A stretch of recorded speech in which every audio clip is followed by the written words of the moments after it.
ठीक है। तो क्या करना है, FeCN/6 हो गया। अब यहाँ पे जो Fe है उसका ऑक्सीडेशन नंबर दिया हुआ है, कितना है 2। इसका ऑक्सीडेशन नंबर कितना रहेगा 2।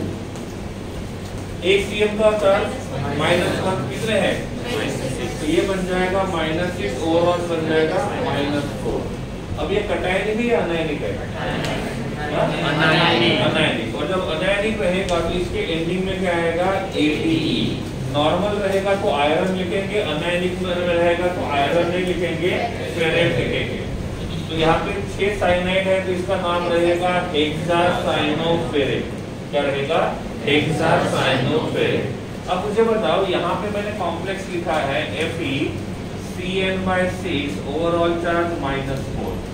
अब ओवरऑल चार्ज -4 है तो इसको स्टेबलाइज करने के लिए कौन चाहिए, प्लस या माइनस, +1 यूज करेंगे तो कितने, सपोज मैंने यहाँ पे Na+ यूज किया तो कितने यूज करने पड़ेंगे, तो ये क्या बनेगा Na4। क्या बनेगा, Na4। ठीक है। तो काउंटर आयन कौन है, सोडियम। और सोडियम का ऑक्सीडेशन नंबर फिक्स होता है या चेंज हो सकता है, फिक्स हो सकता है। और इसलिए जब हमने सोडियम का नाम लिखा तो उसके साथ उसका ऑक्सीडेशन नंबर नहीं लिखा, क्यों, क्योंकि सोडियम जो रहेगा वो कौन सा काम करेगा, +1 ऑक्सीडेशन नंबर शो करेगा। इन केस मुझे यहाँ पे Na+ की जगह यहाँ लगाना है Mg+2, तो कितने यूज करेंगे, 2। तो ये बन जाएगा Mg2। क्या बन जाएगा, Mg2। जब इसका नाम लिखेंगे तो क्या होगा, मैग्नीशियम। लेकिन मैग्नीशियम के बाद हमने उसका ऑक्सीडेशन नंबर नहीं लिखा, क्यों नहीं लिखा, क्योंकि मैग्नीशियम का ऑक्सीडेशन नंबर फिक्स होता है कितना, +2, और इसलिए उसको ऑक्सीडेशन नंबर लिखने की जरूरत नहीं है। अब सपोज मुझे यहाँ पे Fe लिखना है तो मुझे स्पेसिफाई करना पड़ेगा कि Fe का ऑक्सीडेशन नंबर कितना है, क्यों, क्योंकि Fe जो रहेगा वो +2 से लेकर +6 तक का ऑक्सीडेशन नंबर शो कर सकता है। जब इतना सारा ऑक्सीडेशन नंबर शो कर सकता है तो जो कटायन एक से ज्यादा ऑक्सीडेशन नंबर शो करते हैं उनका ऑक्सीडेशन स्टेट आपको लिखना होगा। ठीक है। तो यहाँ पे Fe जो है वो वेरियस ऑक्सीडेशन नंबर शो करता है तो आपको इसका ऑक्सीडेशन नंबर लिखना होगा। इन केस ओवरऑल चार्ज कितना है, -4। अब यहाँ पे इसको स्टेबलाइज करने का काम करेगा A+3। क्या करेगा, A+3। इसका फॉर्मूला क्या होगा, आप एक A यूज करोगे तो एक A के ऊपर +3 और ओवरऑल चार्ज -4 का बैलेंस होगा, नहीं होगा। तो हमको यूज करना पड़ेगा A4, FeCN/6 और यहाँ रहेगा 3। एक के ऊपर चार्ज कितना है, -4। 3 के ऊपर कितना होगा, -3। एक के ऊपर चार्ज कितना है, 4 के ऊपर कितना होगा, हो गया पहले। तो इसका फॉर्मूला जो रहेगा वो ऐसा बनेगा, इसका फॉर्मूला जो रहेगा वो ऐसा बनेगा, लेकिन नाम जो रहेगा वो सिंपल रहेगा। कौन सा, A हेक्सासाइनोफेरेट। नाम क्या रहेगा, A हेक्सासाइनोफेरेट। इसी प्रकार का कंपाउंड ये दिया हुआ है, इसी प्रकार का कंपाउंड ये दिया हुआ है। इसमें कॉम्प्लेक्स क्या रहेगा वो हमने फाइंड कर लिया। तो कॉम्प्लेक्स होना चाहिए FeCN/6, ओवरऑल चार्ज -4। उन्होंने नाम से स्ट्रक्चर बनाने के लिए बोला है तो उन्होंने नाम देने के टाइम पे लिखा हुआ है आयरन +3। इसका मतलब यहाँ पे जो काउंटर आयन रहेगा वो कौन होगा, आयरन। लेकिन आयरन जो है वो वेरियस ऑक्सीडेशन नंबर शो करता है तो हमको स्पेसिफाई करना पड़ेगा वो इनमें से कौन सी ऑक्सीडेशन नंबर शो करेगा। तो उन्होंने बोला है कि ये कौन सा शो करेगा, +3। अब इसके ऊपर चार्ज कितना है और इसके ऊपर, अब एक दूसरे को न्यूट्रलाइज करना है तो Fe कितने यूज करेंगे और ये कितने यूज करेंगे, ये कितने यूज करेंगे और ये 3। तो फॉर्मूला क्या बनेगा, Fe4 in bracket FeCN/6 bracket के बाहर 3 हो गया। इसका ऑक्सीडेशन नंबर कितना है, +3। इसका ऑक्सीडेशन नंबर कितना है, +2। सही है। अब इसका नाम लिखेंगे तो ये हमारा कटायनिक पार्ट है और ये हमारा अनायनिक पार्ट है। इस 3 का कोई काम नहीं आएगा। ठीक है। अब इसका नाम लिखना है, पहले कटायनिक पार्ट, दूसरा अनायनिक पार्ट। कटायनिक पार्ट कौन है, आयरन। तो इसका नाम रहेगा आयरन। ऑक्सीडेशन नंबर क्यों लिखा? क्योंकि ये वेरियस ऑक्सीडेशन नंबर शो करता है, तो यहाँ आएगा 3। उसके बाद हेक्सा साइनो फेरेट, क्यों आया? लिख के दिया था मैंने एक्सेप्शन में, तो उसमें से साइनाइड भी था। वाटर को एक्वा बोलते हैं, वैसे सीएम को साइनो बोलते हैं, ठीक है? तो ये रहेगा साइनो। हाँ,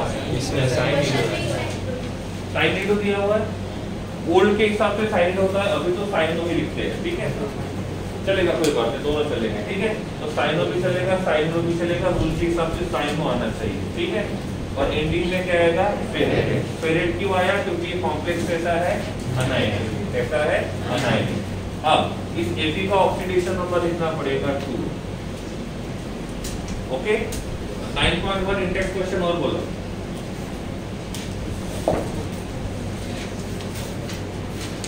इंडेक्स क्वेश्चन 9.2 4। ओके, ठीक है।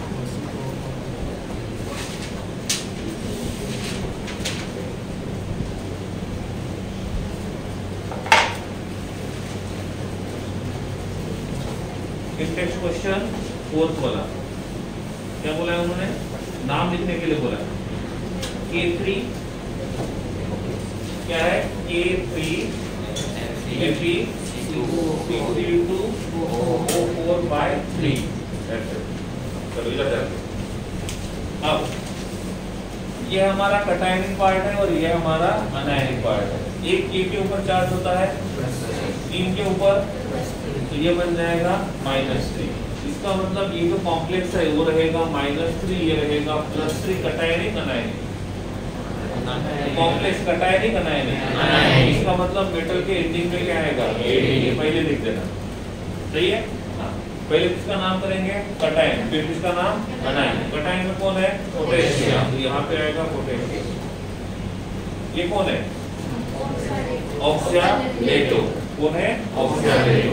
नॉर्मली मैंने क्या बोला था? सिंपल लिगेंड और कॉम्प्लेक्स लिगेंड। सिंपल लिगेंड का मतलब होता है जो लिगेंड एट अ टाइम एक ही बॉन्ड बनाता है, और कॉम्प्लेक्स का मतलब होता है जो, ठीक है? उनमें ऐसा कहा गया है कि एनसीईआरटी में यहाँ पे 20 नहीं लगाया हुआ है, 30 नहीं लगाया, उनमें क्या लिखा हुआ है? ट्राई। तो एक बात ध्यान रखना है, बाकी जितने भी रहेंगे इसको छोड़ के, ऑक्सालेट को छोड़ के, जो एक से ज्यादा बॉन्ड बनाते हैं उसके सामने लगाएंगे 20। यहाँ पे भी 20 लगाना चाहिए, लेकिन एनसीईआरटी में नहीं दिया हुआ है तो हम उसके हिसाब से जाएंगे, क्योंकि पेपर चेक उसी के हिसाब से होगा और जेडब्ल्यू वाले उसी को फॉलो करते हैं। बट रूल के हिसाब से यहाँ पे क्या आना चाहिए? 30 आना चाहिए। क्यों? क्योंकि ये कॉम्प्लेक्स लिगेंड है। अब यहाँ पे लिगेंड कौन है? इसका नाम रहेगा ऑक्सालेटो, इसका नाम रहेगा फेरेट। हो गया? पोटेशियम को ऑक्सीडेशन नंबर लिखने की जरूरत क्यों? क्योंकि उसका ऑक्सीडेशन नंबर फिक्स है। यहाँ पे Fe का ऑक्सीडेशन नंबर कितना आएगा? ये रहेगा -6, तो ये बनेगा +3। कुछ बचा है और ये रहेगा उसका नॉमेनक्लेचर, ठीक है? आपने वो सिंपल और इसमें लिखा था ना, सिंपल का मतलब क्या लिखा था? एक ही बॉन्ड बनाएगा, और कॉम्प्लेक्स में क्या लिखा था? तो उसका ब्रैकेट में लिख दो एक्सेप्ट ऑक्सालेट, मतलब ये प्रॉब्लम नहीं आएगा।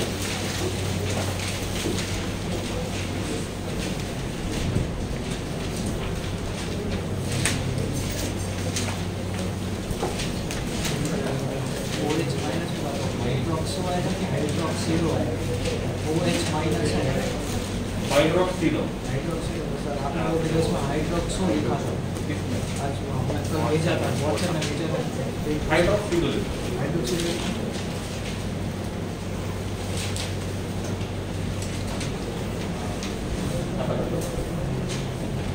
9.1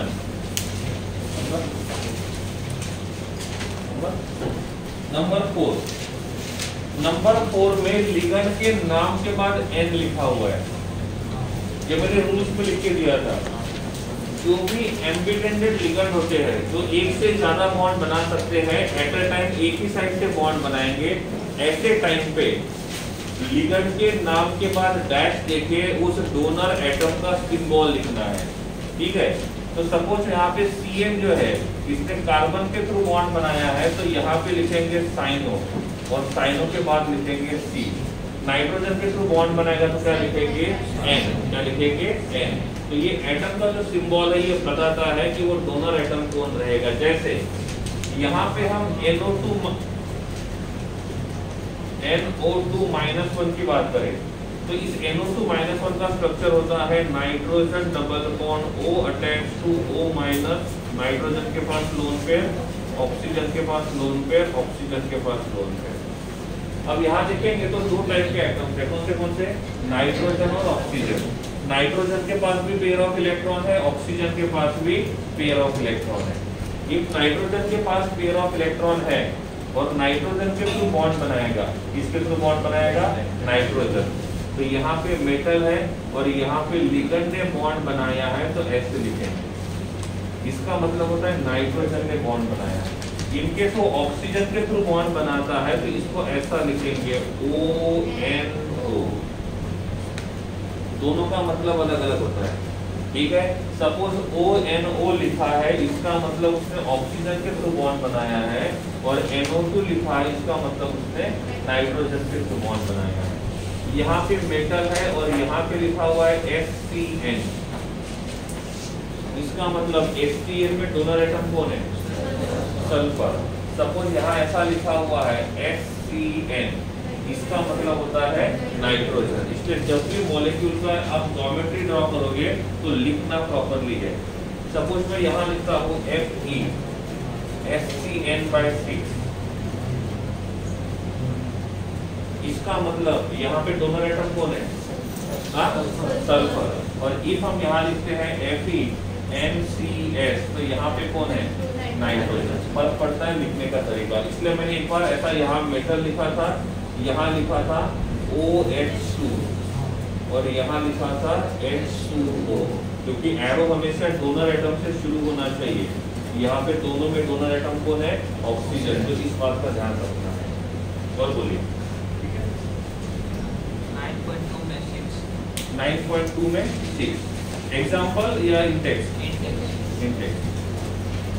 6 नंबर वाला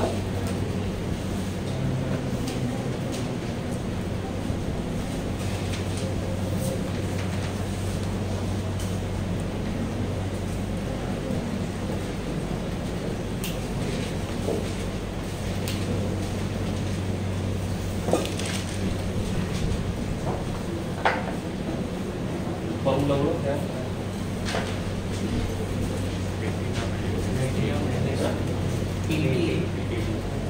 प्लैटिनम NH3/2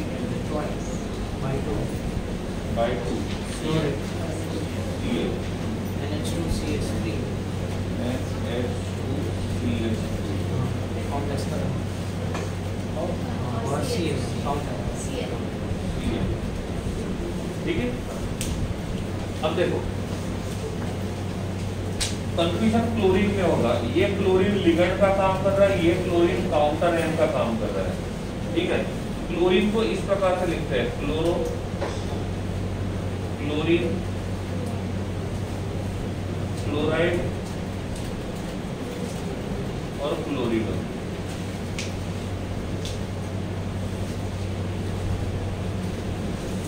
ठीक है।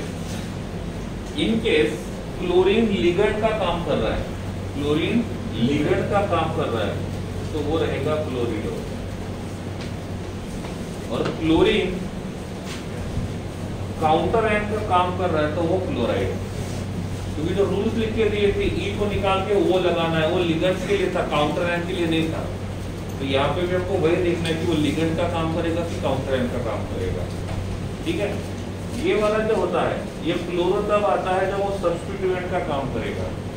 क्लोरो कब आएगा जब वो IUPAC नोमेनक्लेचर में सब्स्टिट्यूएंट का काम करेगा। यहाँ पे सब्स्टिट्यूएंट नाम का वर्ड ही नहीं है, ठीक है।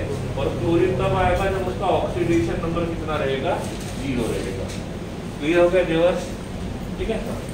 अब देखो इसमें ये वाला जो पार्ट है this will be cationic and this will be anionic, हो गया, ठीक है।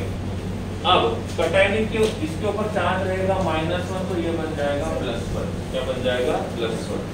ये 0 है ये -1 है, ये 0 है, this will be plus.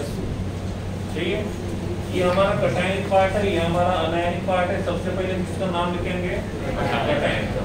Cation में कॉम्प्लेक्स है तो उसमें से लिगेंड का नाम पहले, मेटल का नाम बाद में। इसका नाम क्या होगा?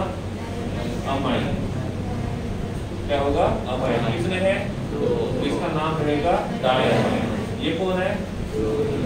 क्लोरीडो। ये कौन है? Methyl amine. कौन है? Methyl amine. हो गया। लिगेंड्स कितने टाइप के हैं? 3। और 3 टाइप के लिगेंड्स रहेंगे तो क्या करेंगे? अल्फाबेटिकली तो क्या आना चाहिए? Di amine chlorido, methyl amine,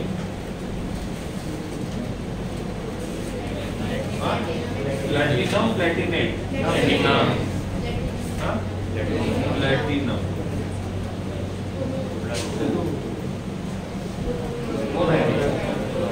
chloride.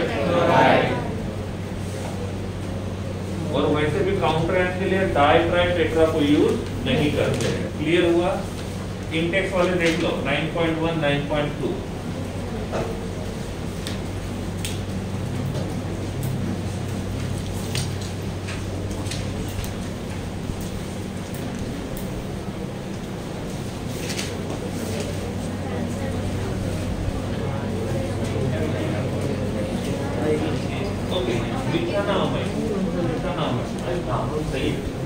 क्या गड़बड़ हो गई? देखो, मिथाइल अमाइन का कॉमन नोमेनक्लेचर ये है ना, ये CH3 अटैच्ड टू NH2।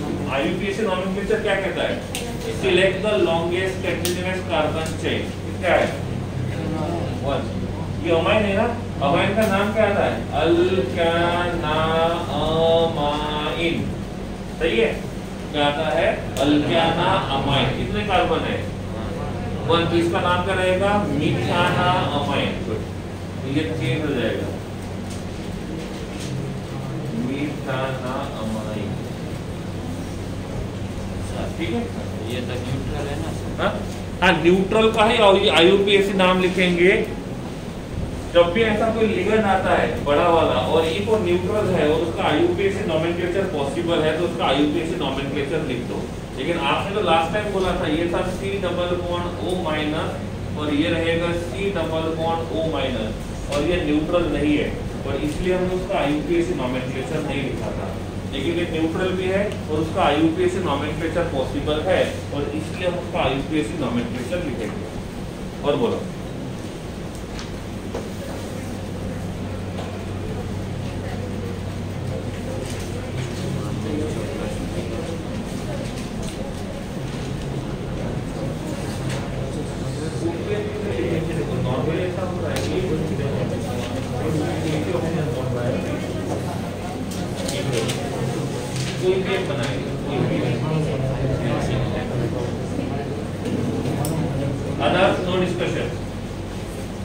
तब तक वो एग्जांपल 9.2 और 9.3 देख लो। देखना है, अभी लिखना नहीं है।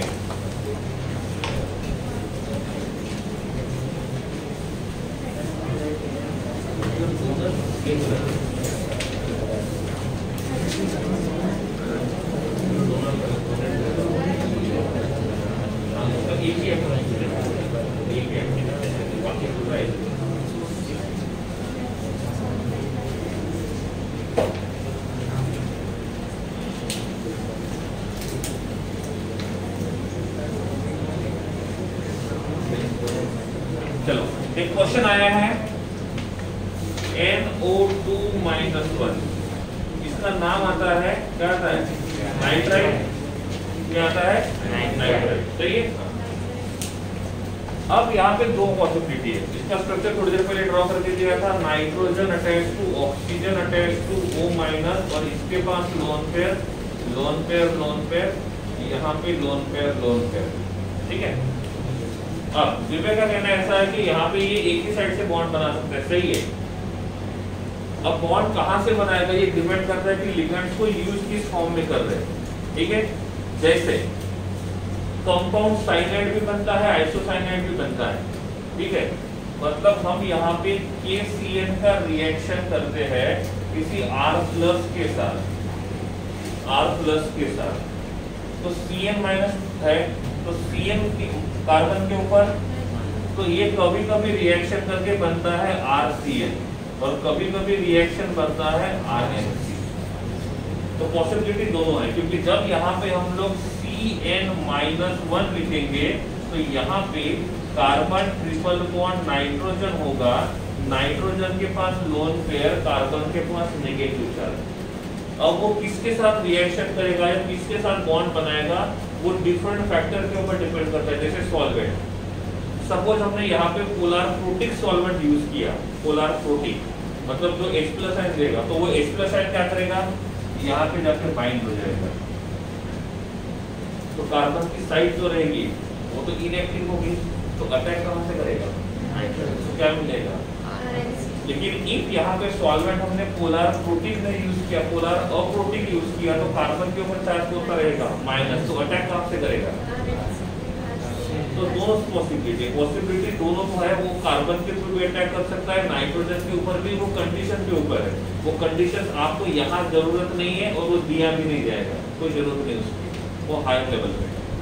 वैसे ही यहाँ पे भी है, ऑक्सीजन के पास पेयर ऑफ इलेक्ट्रॉन है, ऑक्सीजन भी बॉन्ड बना सकता है, नाइट्रोजन के पास पेयर ऑफ इलेक्ट्रॉन है, नाइट्रोजन भी बॉन्ड बना सकता है। जैसे अभी बोला था, सपोज मैंने यहाँ पे सॉल्वेंट यूज किया पोलर प्रोटिक, जिसने H+ दे दिया, झट से कहाँ चिपक जाएगा, तो फिर ऑक्सीजन बोलेगा मैं दूंगा, सॉरी नाइट्रोजन बोलेगा मैं बॉन्ड बनाऊंगा, तो किसके थ्रू बॉन्ड बनाएगा।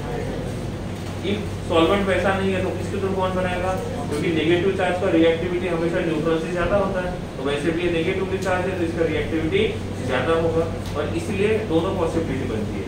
कौन सी, नाइट्रोजन के थ्रू भी बॉन्ड बना सकता है कार्बन, इसलिए सिंपल, नाइट्रोजन के थ्रू बॉन्ड बनाया तो यहाँ पे डैश देके नाइट्रोजन लिखो, ऑक्सीजन के थ्रू बॉन्ड बनाया तो डैश देके O लिखो।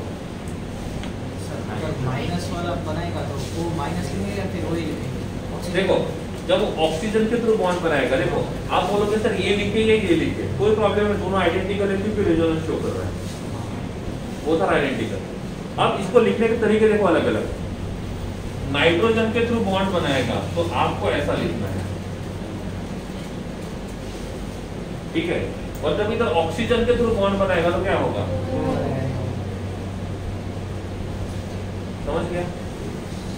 आप यहाँ से भी पता लगा सकते हो, सपोज कभी ऐसा होता है कि स्ट्रक्चर में ऐसा लिखा हुआ है, अब देखो आपको ये तो पता चल गया कि NO2-1 रहेगा तो नाइट्रेटो बोलेंगे, लेकिन नाइट्रेटो जो है वो एम्बिडेंटेड लिगेंड है, या तो नाइट्रोजन के थ्रू बॉन्ड बनाएगा या तो ऑक्सीजन के थ्रू। तो आप बोलोगे सर उस फॉर्मूला में हाई से हमें कैसे पता चलेगा, last middle, last third middle, खड़े हो जाओ इधर कॉर्नर, ठीक है। अब ये कौन है, नाइट्रेट, वो सब रहने दो, उसकी जरूरत नहीं है, लगता है जरूरत है करके, उधर कॉर्नर, इधर फिक्स करके, ठीक है, हाँ इधर ध्यान, और देखना कोई मस्ती तो नहीं कर रहा है, और दीवार को देखना नहीं है। क्या बोल रहा था मैं, नाइट्रेट, हाँ नाइट्रेट एम्बिडेंटेड लिगेंड है, या तो नाइट्रोजन के थ्रू बॉन्ड बनाएगा या तो ऑक्सीजन के थ्रू बनाएगा।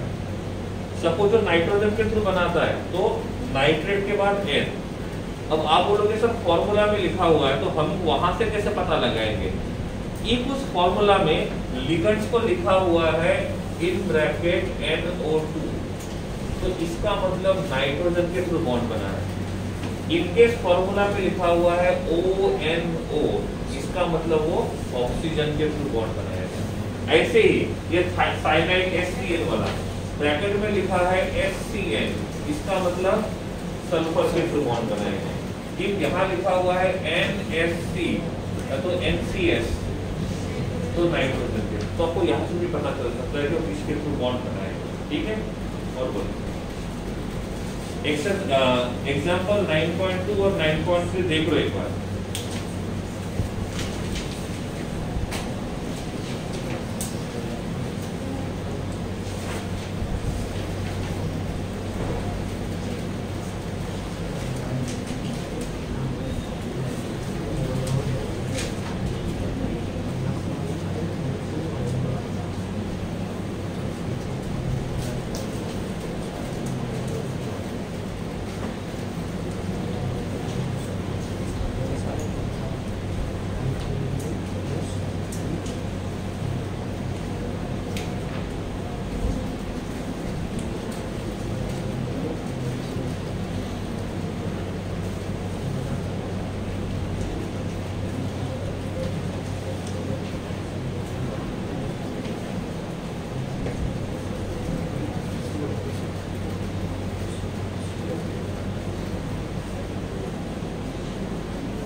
मुझे 2-3 एग्जाम्पल पहले ही करवा के दिए थे कल।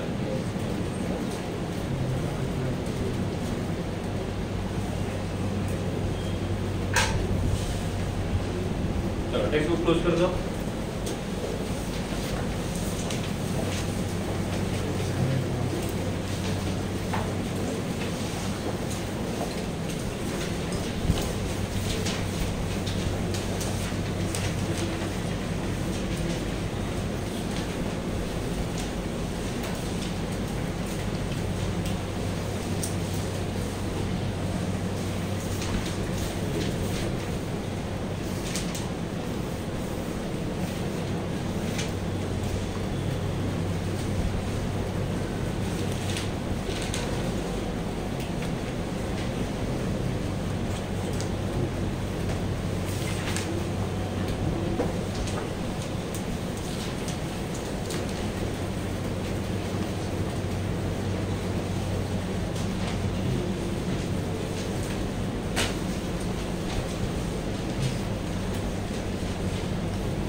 नाम ही लिखना है, फॉर्मूला उसके साथ नाम।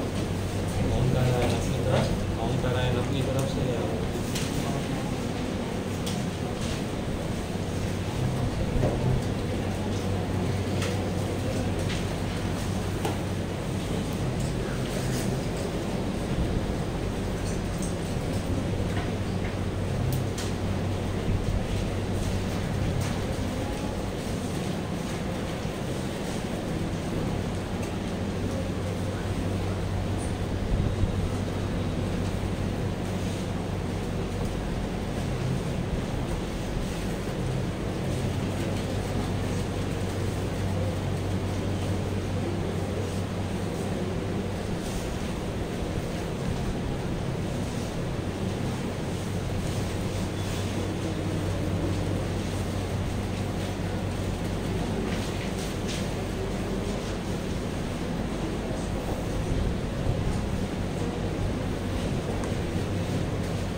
पीरियड ही नहीं रहेगा ना, IBC हाँ वही है पीरियड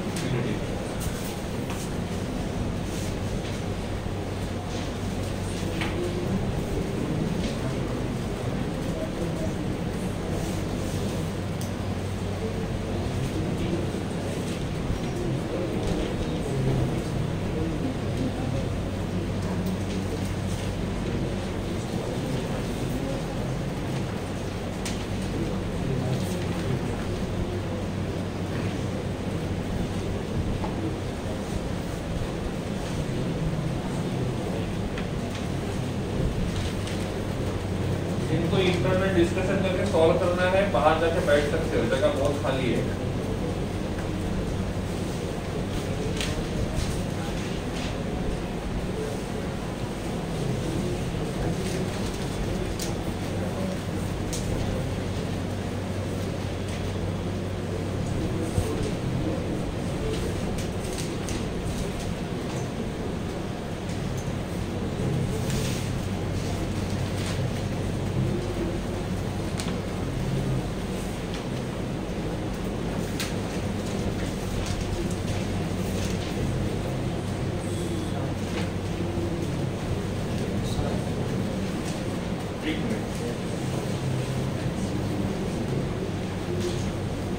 नंबर 4 में जो कार्बन है वहाँ पर सी लिखा है, कार्बन सी नहीं, कार्बोनिल लिया है। सिर्फ कार्बन ही आएगा।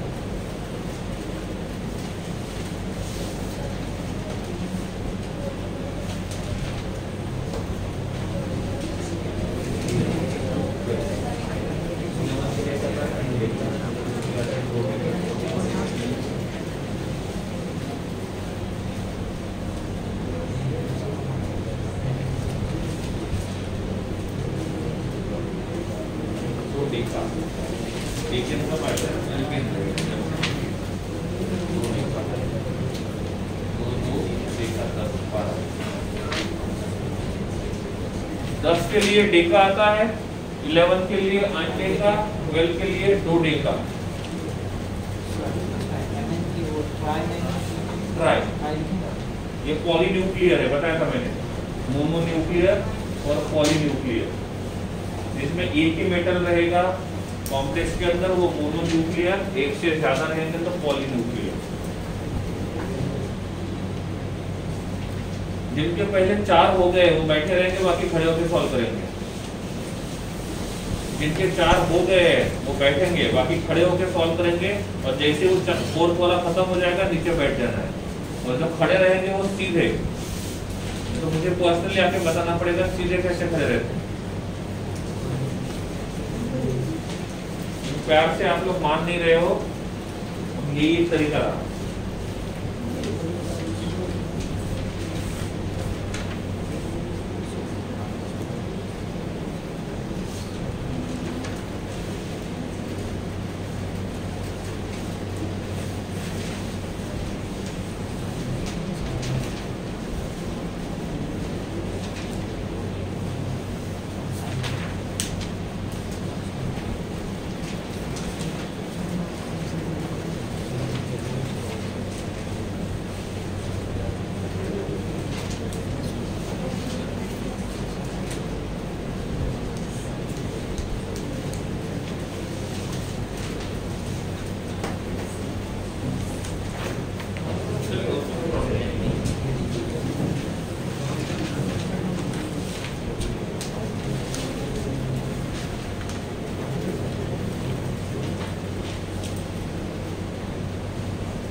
पहला नॉमेनक्लेचर, दूसरा आइटम, दूसरा कलर वाला सीएफटी के बाद है। सीएफटी आता है क्रिस्टल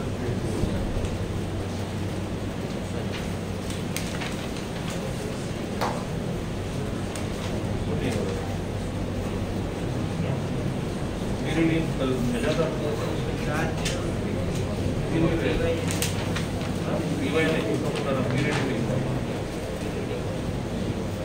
किसकी वाएगा पेरिडिन तो एक ही बॉन्ड बनाता है ना।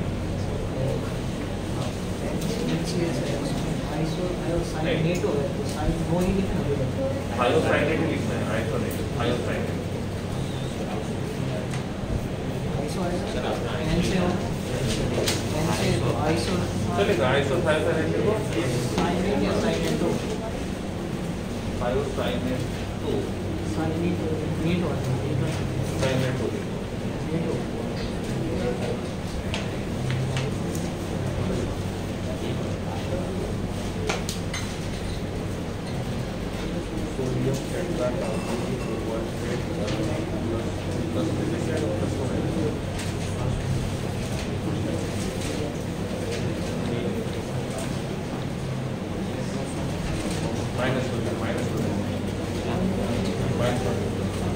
होता है ये जानबूझ के किया होता नहीं है।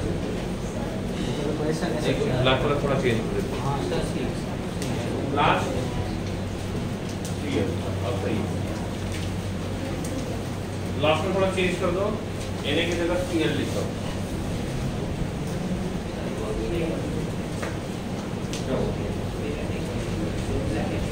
टेट्रापिरिडिन अरे ट्रिस नहीं बोला मैंने सिंपल लिखा है तो टेट्रा आएगा कॉम्प्लेक्स लिखा रहेगा तो ट्रिस आएगा अरे कॉम्प्लेक्स मतलब एक पिरिडिन एक ही बॉन्ड बनाता है बेंजीन रिंग का एक कार्बन निकाल के वहां नाइट्रोजन लगा दो उसके बाद एक ही बॉन्ड आइटम है तो एक पिरिडिन एक ही बॉन्ड बनाएगा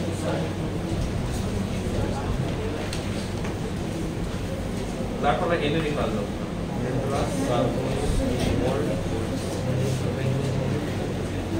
को न्यूट्रल है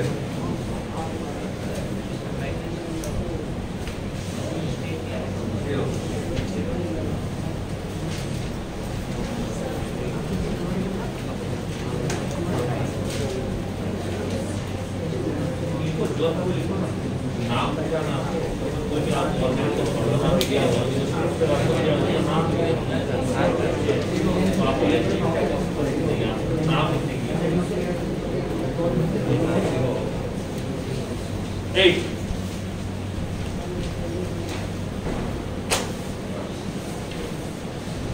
अब इधर जान दो stop writing copy close number 1 ठीक है ये हमारा कटायनिक पार्ट है और ये हमारा अनायनिक है यहाँ रहेगा -2 ये रहेगा +2 ये रहेगा 0 ये है -2 ये रहेगा +4 कॉम्प्लेक्स कटायनिक है अनायनिक है इसका मतलब ATE नहीं आएगा कंफर्म हो गया ये कौन है क्लोरिडो ये कौन है अमाइन डबल M वाला अमाइन अल्फाबेटिकली पहले कौन आएगा टेट्रा अमाइन डाइक्लोरिडो प्लैटिनम ब्रैकेट में 4 ब्रैकेट के बाहर लिखेंगे क्लोराइड क्या लिखेंगे क्लोराइड सही है अब दूसरे की तरफ जाते हैं ठीक है यहाँ पे NH है ये कटायनिक पार्ट ये अनायनिक पार्ट ये रहेगा +2 ये रहेगा -2 एंडिंग में लिखेंगे ATE प्लैटिनम का बनेगा प्लैटिनेट ठीक है प्लैटिनम का बनेगा प्लैटिनेट सोडियम टेट्राक्लोरिडो प्लैटिनेट ऑक्सीडेशन नंबर +2 सही है तो नाम का रहेगा सोडियम टेट्राक्लोरो प्लैटिनेट ऑक्सीडेशन नंबर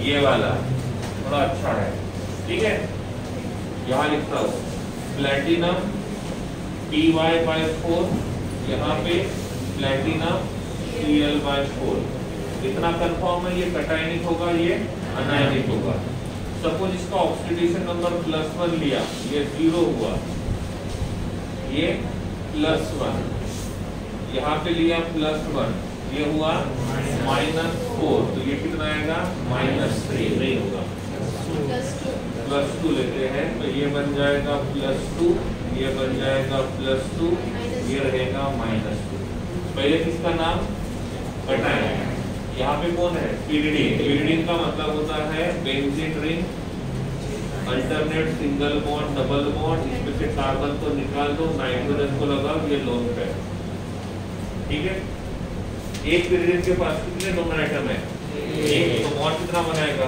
एक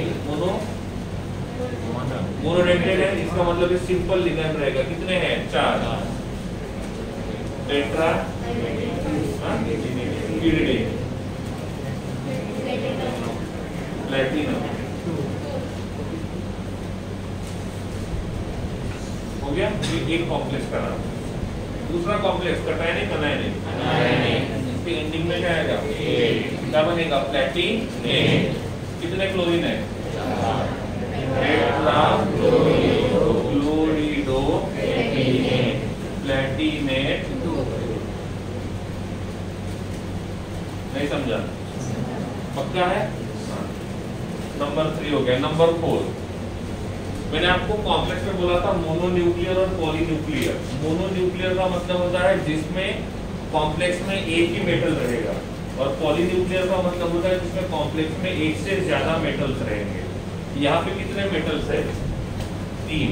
इसका मतलब ये ट्राइन्यूक्लियर हो गया। क्या हो गया? ट्राइन्यूक्लियर। ठीक है। टोटल कार्बोनिल कितने हैं? 2 डेका कार्बोनिल।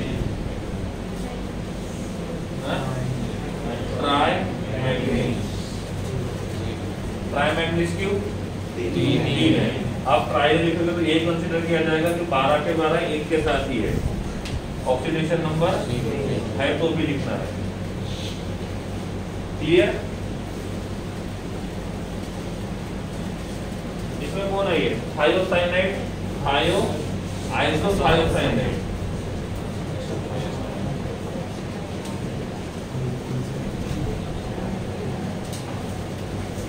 सही है? ये कौन है? अमाइन। ये कौन है? -2, ये +2, ATE नहीं आएगा। समझ गया? इस पे डोमिनेटर क्या होगा? ब्रैकेट में लिख देना है समझ लो। स्पेसिफाई कर देना पॉसिबल है। ठीक है? हो गया? आइसो एंड स्पेसिफिक करना जरूरी नहीं है। हाँ, आइसो लिखेगा तो कर दो स्पेसिफाई, कोई बात नहीं। आइसो लिखोगे तो इसका मतलब नाइट्रोजन के थ्रू ये स्पेसिफाई नहीं करोगे तो भी चलेगा। इफ हमने ओनली थायोसाइनाइड लिखा हुआ है तो स्पेसिफाई करना कंपलसरी रहेगा वहां पे, अदरवाइज मार्क्स कट जाएंगे, तो गलत हो जाएगा। इसमें क्या होगा? ये -1, ये -2, कितना हो गया?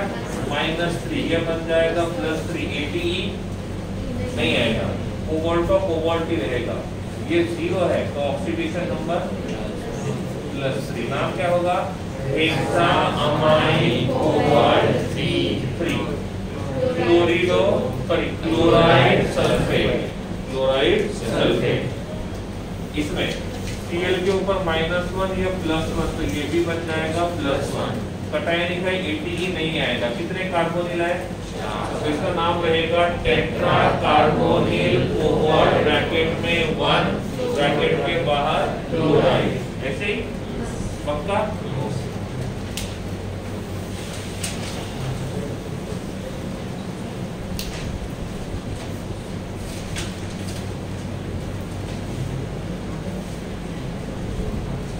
और कुछ एग्जाम्पल से आपको घर में सॉल्व करते हैं,